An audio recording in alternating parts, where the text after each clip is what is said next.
नमस्कार मित्रों, मैं सिद्धांत गर्ग उपस्थित हूँ आपके समक्ष एक बार फिर से तेनालीरामन जी के शिक्षाप्रद कहानियों को लेकर। और आज की कहानी का शीर्षक है तोता नहीं बोलता। एक दिन तेनालीराम सुबह सोकर उठे थे कि राजमहल का एक सेवक दौड़ा दौड़ा आया और उनके कदमों में गिर पड़ा। मेरी रक्षा करे तेनालीराम जी। अरे भाई, कौन हो तुम? बताओ क्या बात है? उसे ऊपर उठाते हुए तेनालीराम ने पूछा। मैं महल का सेवक हूँ दीवान जी। वह रोते रोते बोला। एक माह पूर्व महाराज को एक व्यापारी ने एक तोता भेंट किया था।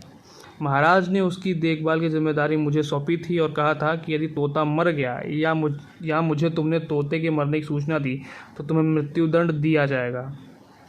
आज वह तोता मर गया। अब आप ही बताएं कि मैं महाराज को यह खबर कैसे दूं? यदि तोते के मरने की सूचना देता हूं तो मुझे मृत्युदंड दिया जाएगा। हम तेनालीराम कुछ सोचने लगे। कुछ देर सोचने के बाद वह बोले, तुम ऐसा करना। फिर वह धीरे धीरे उसके कान में कुछ बताने लगे। पूरी बात सुनकर उस सेवक की आंखों में चमक उभर आई। कुछ देर बाद वह चला गया। तेनालीराम भी तैयार होकर दरबार में जा पहुँचे। वह महाराज के कक्ष में बैठे बातें कर रहे थे कि तभी वह सेवक वहां आया आ पहुंचा। महाराज की जय हो। कहो क्या बात है? तोता कैसा है? महाराज ने पूछा। उस सेवक ने कहा, वैसे तो तोता ठीक दिख रहा है महाराज, मगर कल रात से कुछ खा पी नहीं रहा है। क्यों? महाराज ने पूछा। क्या मालूम महाराज, न हिलता है, डुलता है और ना ही बोलता है। अच्छा चलो, हम स्वयं चल कर देखते हैं। आओ तेनालीराम। वह सेवक उन्हें लेकर उस स्थान पर आया जहाँ तोते का पिंजरा रखा हुआ था।